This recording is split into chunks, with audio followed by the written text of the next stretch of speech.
Simplicité, sourire et spontanéité, authenticité. C'est les quatre. Et si je peux donner un organe du corps humain qui représente Emiliano, c'est le cœur. Je joue au Stade Malherbe-Caen en 2014, il me semble.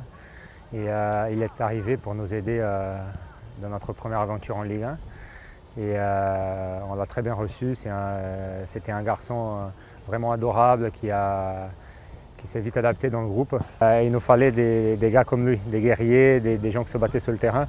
Donc on était très heureux de le recevoir. Il avait vraiment une personnalité à l'entraînement. Il y a des joueurs de match qui se gèrent un peu à l'entraînement et il y a ceux qui s'entraînent comme ils jouent. Donc lui, il est dans cette deuxième case-là. Vraiment, il était à fond dès lundi matin. Et je me rappelle de 2 ou 3 matchs épiques, dont celui au Vélodrome contre l'Olympique de Marseille de Bielsa, où on perd 2-0 et qu'on arrive à gagner ce match 3-2. Donc on était vraiment énorme ces soirs-là et ce sont des souvenirs pour la vie. C'est quelqu'un de très simple, très abordable et qui aime beaucoup parler aussi comme moi. Donc on avait toujours des anecdotes à se raconter. Et vraiment quelqu'un d'adorable et je vais toujours garder une admiration envers Emiliano.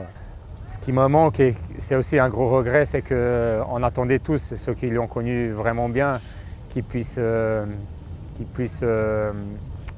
avoir la récompense de tous ses efforts, non seulement par rapport à la personne qui est, mais comme le joueur.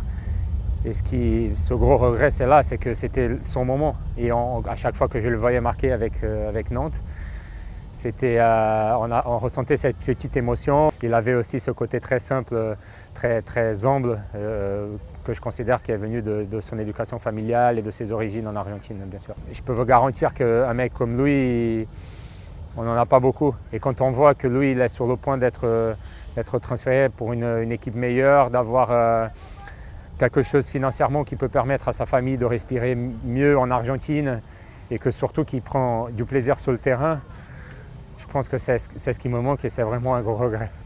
Si nous sommes en Europe, si nous sommes en France, c'est pour avoir une vie meilleure, pour rencontrer des gens.